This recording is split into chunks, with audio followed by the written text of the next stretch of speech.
Hello everyone, myself Dr. Ram Babu Tripathi. I am working as Associate Professor at Ramis Institute of Vocational and Technical Education, Greater Noida. Today I will discuss the drug acting on the erectile dysfunction, and this is the topic of medicinal chemistry second, and the subject code is the BP501T. In previous lecture, I have already discussed the various types of drug acting on the hormones, and in these hormones we have already discussed the various types of the sex hormones. So, today we will discuss the sex hormones or the drugs which are mainly used for the erectile dysfunction. So, before starting this chapters, I will want to clear what is the meaning of dysfunctions. यहाँ पर एक बात clear होनी चाहिए कि this is the dysfunctions not a disease. There are different terminology use in the pharmacology और pharmaceutical chemistry, dysfunction and disease. तो sexual erectile dysfunction is the one of the dysfunction, not a disease. Means the some just like a kidney dysfunction, like when kidney does not working, the same like the on the erectiles there is no proper erectiles, this is known as the dysfunction. कुछ इसमें myth है. Myth means कि कुछ लोगों के दिमाग में है कि इरेक्टाइल डिसफंक्शन में होता क्या है. तो इरेक्टाइल डिसफंक्शन में हम कोई ऐसी ड्रग्स नहीं लेंगे, वो ड्रग जो कि हमारी एफ्रोडिसिक्स हो, यानी हमारी सेक्सुअल पावर को इम्प्रूव करे. पहला पॉइंट. दूसरा सेकेंड डिफरेंस ये है कि इरेक्टाइल डिसफंक्शन में हम का ड्रग्स का ये कोई यूज नहीं है कि जो ड्रग इसमें यूज करेंगे वो आपकी सेक्सुअल की फ्रीक्वेंसी बढ़ाएगा. Means the sex frequency of the sex 1 time 2 time 4 time, this is depend upon the your mutual understanding between both of the partners. तो यहाँ पर दो चीज़ें आप क्लियर करना है, ना तो ये एफ्रोडिसिक ड्रग्स है और ना ही ये आपकी ड्रग की सेक्सुअल सेक्स की आपका फ्रीक्वेंसी इंक्रीज करने की ड्रग्स पढ़नी है. तो फिर नेक्स्ट क्वेश्चन एराइज होता है कि फिर आपको इसमें इस ड्रग का क्या यूज है.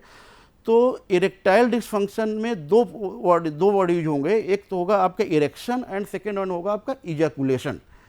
तो जो इरेक्शन और इजैकुलेशन के बीच का जो टाइम पीरियड्स है, उस टाइम पीरियड्स को बढ़ाने के लिए हम इसमें ड्रग यूज करेंगे और वही ड्रग स्टडी करना है आपको इरेक्टाइल डिसफंक्शन में.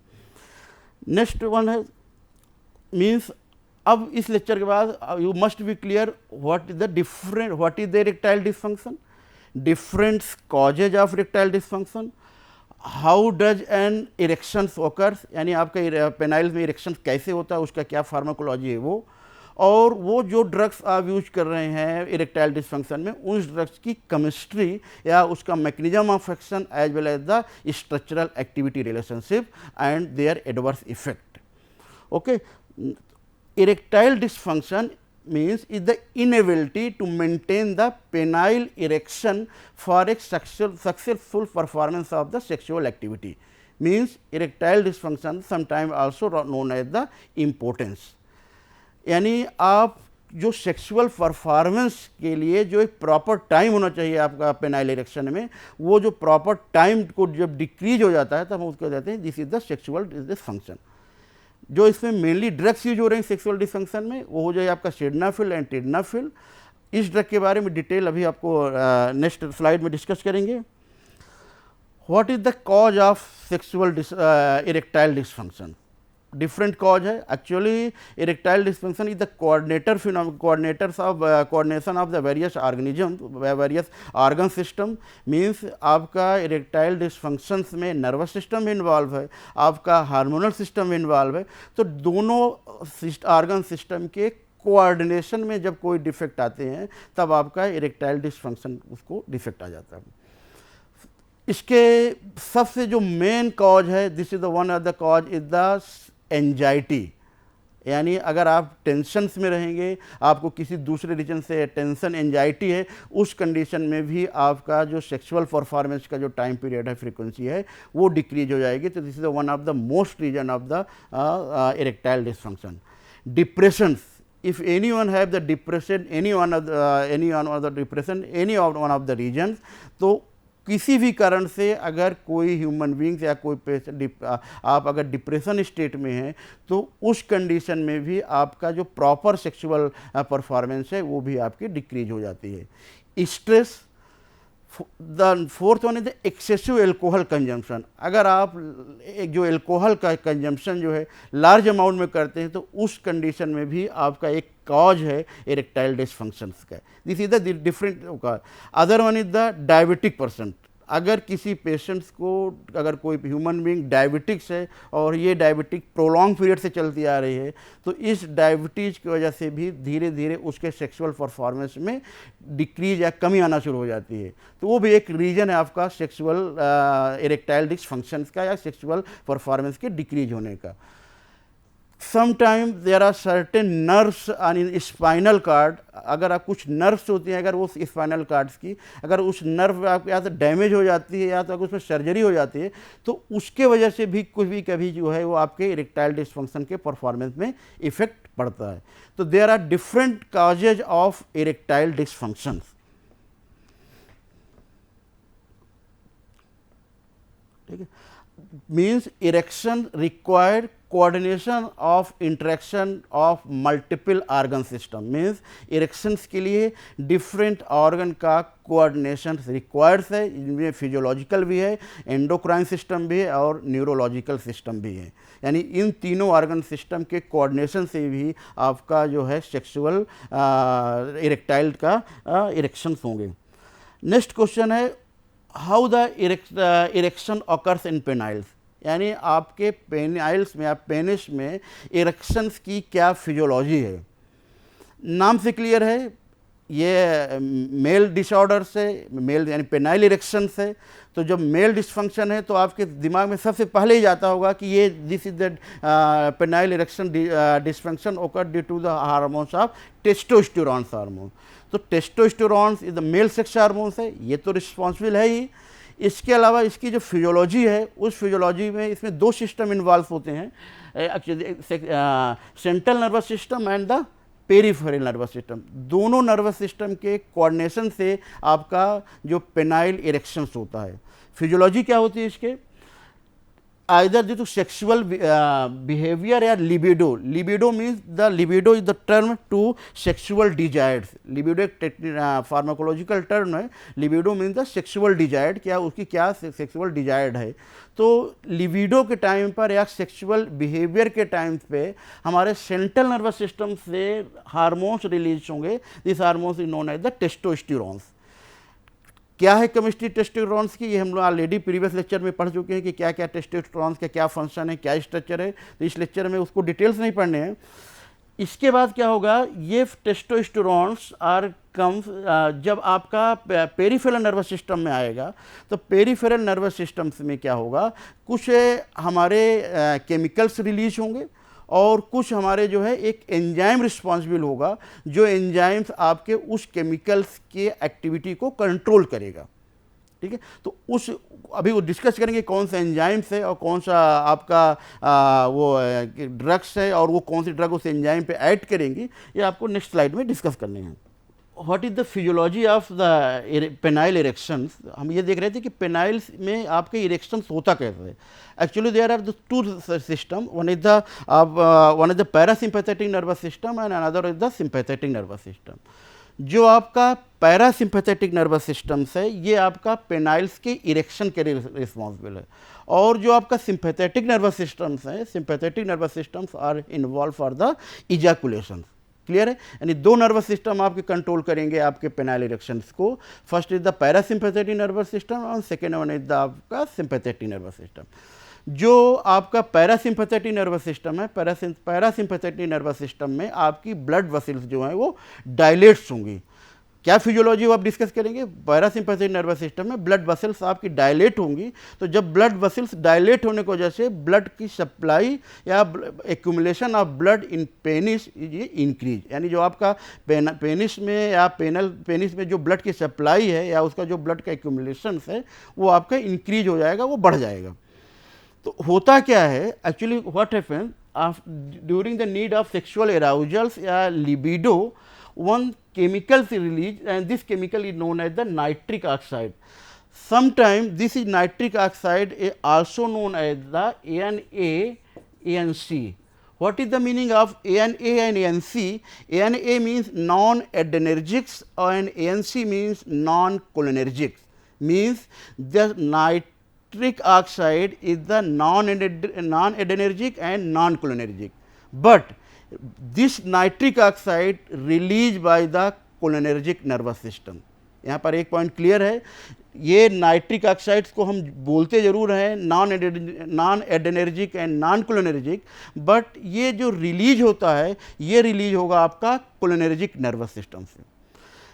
इसके बाद क्या होगा, ये नाइट्रिक ऑक्साइड जीटीपी पे ऐड करेगा और ये GTP with the help of enzyme guanyl cyclase से कन्वर्ट कर देगा cGMP. CGMP is the known as the cyclic guanosine monophosphate. ये सीजीएमपी अगेन ऐड करेगा one enzyme known as the protein kinase G, और इस प्रोटीन काइनेज जी के enzyme के action की वजह से जैसे ही एंजाइम एक्टिवेट होगा, उस एक्टिवेशन की वजह से जो कैल्शियम आयन की एंट्री है स्मूथ मसल्स में, वो कैल्शियम आयन की एंट्री जो है वो ब्लॉक हो जाएगी। और जब कैल्शियम आयन आपका इंटर नहीं करेगा तब आपकी ब्लड वेसल्स जो हैं वो आपकी डायलेट हो जाएंगी, और जैसे ही ब्लड वेसल्स डायलेट्स होंगी स्मूथ मसल्स में, उसी टाइम पे आपका जो यहाँ पर ब्लड का सर्कुलेशन जो है वो आपका बढ़ जाएगा। नेक्स्ट आपका इस स्लाइड में आप देख रहे हैं फिर what is the role of PDE5। PDE5 का क्या रोल्स है? PDE5 known as the phosphodiesterase enzyme. और फास्फोडाइस्ट्रेज एंजाइम क्या करता है? फास्फोडाइस्ट्रेज एंजाइम CGMP को कन्वर्ट कर देता है इनएक्टिव फॉर्म 5GMP में। तो अब जो हमारा रोल्स होगा ड्रग का, या तो दो कंडीशन है, या तो हम कैल्शियम आयन की एंट्री को इसको बढ़ाते दें यानी ब्लॉक कर दें, या तो इस एंजाइम को ब्लॉक कर दें ताकि CGMP का अमाउंट जो है वो आपके बॉडी में इंक्रीज कर जाए। तो next one is the what are the कौन कौन सी ड्रग्स हैं जो आप सेक्सुअल डिसफंक्शन इरेक्टाइल डिसफंक्शन में आप यूज करेंगे। तो सबसे ज़्यादा जो यूजफुल होने वाली ड्रग है वो आपकी सिडनाफिल है, लास्ट वन इज आपका टेडिनलाफिल, और another is the avanafil. Sildenafil is the marketed name, बहुत मार्केट में जो इसका नाम है वो है आपका बियाग्रा नाम से। अभी डिस्कस करेंगे what is the history of the Viagra. तो जो सिडनाफिल है वो आपका बियाग्रा नाम से मार्केटेड में लॉन्च हो रही है, और ये ड्रग का जो जितने ये सारी ड्रग्स हैं, all these drugs are phosphodiesterase inhibitors, यानी ये जो भी ड्रग हैं ये PDE5 एंजाइम को इनहिबिट करती हैं। यानी जो भी ड्रग्स आप इरेक्टाइल डिसफंक्शन में यूज कर रहे हैं, चाहे वो सिडनाफिल हो, चाहे वो टेडिनलाफिल हो, चाहे वो एविनाफिल्स हो, ये सारी ड्रग्स आपके फास्फोडाइस्ट्रेज इनहिबिटर्स हैं, यानी PDE5 एंजाइम को ब्लॉक करती हैं। अब फिर इन दोनों ड्रग में डिफरेंस क्या है? इन सब के डिफरेंस में है different in their duration of action, यानी इन तीनों drug mode of action same है, डिफर है इन दोनों का आपका ड्यूरेशन ऑफ एक्शन। इन तीनों ड्रग का ड्यूरेशन ऑफ एक्शन जो है वो वेरी करेगा। ठीक है, तो अब नेक्स्ट यानी इसके मीन्स ये हो गया कि mechanism is the same. Mechanism क्या है? फास्फोडाइस्ट्रेज PDE5 inhibitor. What is the PDE5? PDE5 तो फास्फोडाइस्ट्रेज एंजाइम जो एंजाइम्स है, ये enzymes is the isomers of 11 form, means PDE 1, 2, 3, 4 से लेकर के 11 फॉर्म तक है। तो जो ड्रग यूज कर रहे हैं इरेक्टाइल डिसफंक्शन में, वो एक पर्टिकुलर आइसोमर्स को आइसोफॉर्म को इनहिबिट कर रहा है, और वो फॉर्म है आपका PDE5। नेक्स्ट है what is the use of taking this tablet? This tablet taking of one tablet। इसके साथ एक क्वेश्चन ये है, क्या ये ड्रग तभी इफेक्टिव होगी? Taking of this drug tablet will not automatically produce an erection of sexual stimulation in needed. Means आपका इरेक्टाइल डिसफंक्शन के लिए आपका ये ड्रग तभी एक्टिव होगी जब आप में पेनाइल्स में आपका स्टिमुलेशन होना चाहिए। मीन्स अगर आपके पेनाइल में स्टिमुलेशन बिल्कुल भी नहीं हो रहा तब आपका इस ड्रग का कोई रोल्स नहीं होगा। मीन्स ये ड्रग्स आपके जो स्टिमुलेशंस है पेनाइल्स का या सेक्स, वो उस पेनाइल के स्टिमुलेशन या सिग्नल को एम्प्लीफाई कर रहा है। फिर क्लियर करना है, मीन्स सिडनाफिल, टिडनाफिल्स या other drugs which are use for erectile dysfunction must be required sexual stimulation. यानी आपके पेनाइल्स में थोड़ा बहुत आपके स्टिमुलेशन के सिग्नल होने चाहिए, उसी सिग्नल्स को ये ड्रग्स आपका एम्प्लीफाई कर देगा या उसको आपको बढ़ा के आगे इंक्रीज कर देगा। अगर आप में के पेनाइल्स में सेक्सुअल स्टिमुलेशन बिल्कुल भी नहीं है तो उस समय इस ड्रग का कोई भी रोल्स नहीं होगा। सेकेंड इंपॉर्टेंट क्राइटेरिया क्या है, oral erectile dysfunction medication are not aphrodisiacs. Means ये ड्रग्स आपकी एफ्रोडिसिक्स नहीं है, यानी आपके सेक्सुअल डिजायर्स को इंक्रीज नहीं करेगी। ये आपको केवल टाइम को इंक्रीज करेगी पेनाइल करेक्शंस को, ना कि आपके सेक्सुअल डिजायर को इंक्रीज करेगी। तो ये दो पॉइंट्स है, this drug effective only on the small amount of stimulation required in your penis, and second one is that these drugs are never act as the aphrodisiacs। अब यहाँ पर ये दो ड्रग का आपका स्ट्रक्चर दिया हुआ sildenafil and tadalafils. Now we are study the what are the structural correlation with the phosphodiesterase enzyme. यानी इस ड्रग्स में सिडनाफिल में कौन सी वो स्ट्रक्चरल प्रॉपर्टी होती है जो प्रॉपर्टी उसके फास्फोडाइस्ट्रेज एंजाइम के ब्लॉक करने में उसको हेल्प करती है। Means structural activity relationship. You see that here the structure of sildenafil, आप यहाँ पर देख रहे होंगे, यहाँ पे 3 कलर्स में दिया हुआ है। ब्लू कलर्स दिया हुआ है, ब्लू के बाद आपको ऑरेंज दिया हुआ है और साथ में आपको ऑरेंज और ग्रीन दिया हुआ है। Means these 3 portions are essential for their activity. Means sildenafil में एक्टिविटी के लिए ये 3 पोर्शन, ये 3 पार्ट आपके ड्रग्स में इंपॉर्टेंट होंगे जो उसके एक्टिविटी को इम्प्रूव करेंगे। मीन्स ये तीनों पार्ट यानी ब्लू पार्ट, ऑरेंज पार्ट और ग्रीन और ऑरेंज पार्ट, यही पार्ट एसेंशियल होंगे इंट्रैक्शन विथ PDE5। जैसे पहले बताया गया था कि सिडनाफिल आपकी जो ड्रग है वो फास्फोडाइस्ट्रेज PDE5 इनहिबिटर्स है, तो यही ड्रग आपका PDE5 इनहिबिटर्स को ब्लॉक करेगी। ब्लॉक करने की वजह से जो CGMP कन्वर्ट हो रहा था GMP से, वो प्रोसेस ब्लॉक हो जाएगा और वो प्रोसेस ब्लॉक होने की वजह से हमारे ब्लड में जो CGMP का अमाउंट है वो बढ़ा हुआ रहेगा। और जितनी देर तक हमारे ब्लड में CGMP का अमाउंट बढ़ा हुआ आएगा उतने टाइम तक हमारा कैल्शियम आयन की एंट्री ब्लॉक रहेगी, और कैल्शियम आयन की एंट्री ब्लॉक रहेगी तो हमारा जो है स्मूथ मसल्स है पेनाइस में वो आपका उसमें ब्लड एक्यूमुलेट होता रहेगा या ब्लड सप्लाई होती रहेगी, इसकी वजह से आपका पेनाइल इरेक्शन मेंटेन रहेगा। तो first one is the sulphur dioxide, यानी this SO2 group is sildenafil mimic to the phosphate group. Means जो CGMP का जो फास्फेट ग्रुप है, this is the structure of CGMP। आप यहाँ पर देख रहे होंगे, this is structure of cyclic guanosine monophosphate and this is structure of sildenafil. तो जो इसका फास्फेट ग्रुप है, phosphate group is mimic to the SO2 group. Means जो SO2 ग्रुप है, मिमिक मीन्स उसका जैसा मिलता जुलता है, तो SO2 ग्रुप आपका फास्फेट ग्रुप से मिलता जुलता है, तो SO2 group is essential required for their activity. Second point है, both have similar 4 piperidine rings. आप यहाँ पर देख रहे 4 piperidine rings, means this is the piperidine rings and this is the piperidine ring.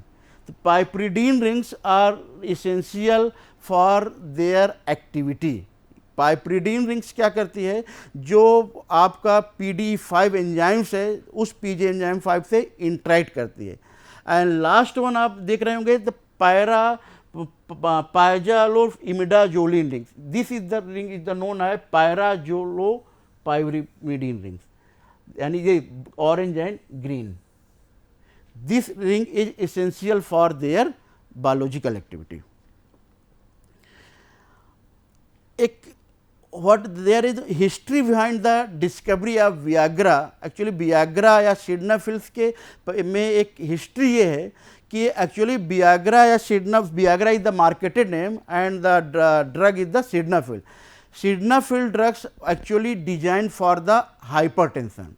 Actually हुआ क्या था, जब स्टार्टिंग में सिडनाफिल का जो ड्रग जो मार्केट में लॉन्च की गई थी, एक्चुअली लॉन्च की गई थी for the hypertension, blood pressure को कंट्रोल करने के लिए.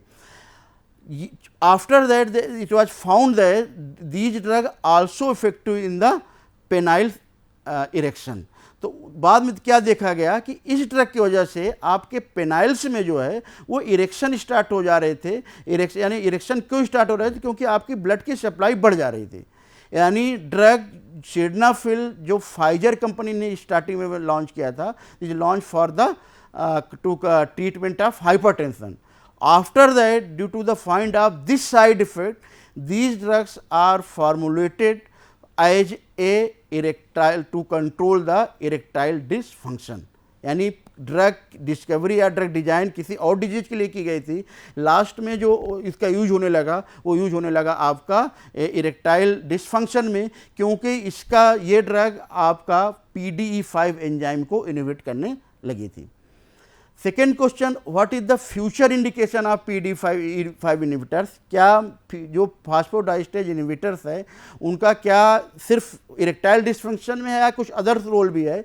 तो जो premature ejaculation means the time of ejaculation is the decrease. Actually दो फंक्शन होगा, पैरासिम्पैथेटिक्स एंड सिंपैथेटिक नर्वस सिस्टम. जो आपका इरेक्शन है वो इरेक्शन हो रहा है आपका पैरासिम्पैथेटिक नर्वस सिस्टम की वजह से, और जो इजैकुलेशंस होते हैं वो इजैकुलेशन होता है आपका सिंपैथेटिक नर्वस सिस्टम से, यानी due to the constriction of the blood vessels. तो जो अर्ली कंस्ट्रक्शन अगर आपका ब्लड वेसल्स में हो जाएगा तो उस समय जो आपका इजैकुलेशन है स्पर्म का वो जल्दी हो जाएंगे. तो उस अर्ली इजैकुलेशंस को अगर आपको ब्लॉक करना हो तो उस कंडीशन में भी PDE5 ड्रग इज इफेक्टिव हो रही है with the combination of SSRI. SSRI क्या है, सेलेक्टिव सेरोटोनिन रीअपटेक इनहिबिटर्स. ये ड्रग यूज होती है, SSRI ड्रग्स मेनली यूज होती है टू कंट्रोल द आपका डिप्रेशंस में. लेकिन अगर हम इस SSRI ड्रग को PDE5 के साथ अगर हम कंबाइन करा दें तो वो ड्रग हमारा प्रीमेच्योर इजैकुलेशन में भी यूजफुल हो जाएगी. सेकेंड वन जो एप्लीकेशंस है, अगर female sexual arousal disorder, much study are required to find out this effect, लेकिन some drugs are also reported that if PDE5 inhibitors को अगर हम किसी फीमेल को देने लगते हैं तो फीमेल को देने की वजह से उसमें जो है सेक्सुअल एराउजल्स यानी उसमें जो सेक्सुअल फीलिंग है वो बढ़ जाएगी. पर अभी इसमें कुछ और रिसर्च होना बाकी है कि क्या रियल में इसका यूज होगा इन फ्यूचर या नहीं होगा. Last one is the adverse effect, कि क्या ये जो ड्रग्स यूज हो रही हैं आपका पेनाइल इरेक्शंस में, क्या ये ड्रग्स हमारे लिए सेफ हैं या नहीं है. तो मोस्ट फ्रीक्वेंट एडवर्स इफेक्ट जो हो रहा है इसमें जो हो रहा है आपका इसमें हेडेक और नेजल डिकंजेशन में. कॉमन साइड इफेक्ट्स है नेजल डिस्कंजेशन और headache. Most common side effect is the disturbance of the colour visions. अभी कलर विजन्स क्यों इन्वॉल्व हो रहा है, क्योंकि PDE6 एंजाइम एक्चुअली जैसे कहा गया था जो फास्फोडाइस्टेज एंजाइम्स जो है, ये फास्फोडाइस्टेज एंजाइम्स जो है ये एक एंजाइम्स का आइसोमर्स है, आइसोफॉर्म है, और ये फास्फोडाइस्टेज एंजाइम 11 फॉर्म्स में प्रेजेंट है, फर्स्ट सेकंड थर्ड फोर्थ 5 6 7 11. तो कभी अगर हमारी ड्रग सेलेक्टिव PDE5 इनहिबिटर्स है तो वो ठीक है, हमारी ड्रग PDE5 को ब्लॉक करेगी. तो उस PDE5 को ब्लॉक करने की वजह से हमारा जो साइक्लिक GMP था वो GMP में कन्वर्ट नहीं हो रहा था. लेकिन अगर ड्रग हमारा सिलेक्टिव ब्लॉकर नहीं है, यानी ड्रग हमारी सिलेक्टिव ब्लॉक नहीं कर पा रही है, तो उस कंडीशन में वो कभी कभी होता क्या है, ड्रग सेम ड्रग PDE5 को भी इनहिबिट कर रहा है और PDE6 एंजाइम को इनहिबिट कर दे रहा है. उससे होगा क्या, हमारा सेक्सुअल इरेक्शन तो इम्प्रूव होगा। इम्प्रूव क्यों होगा?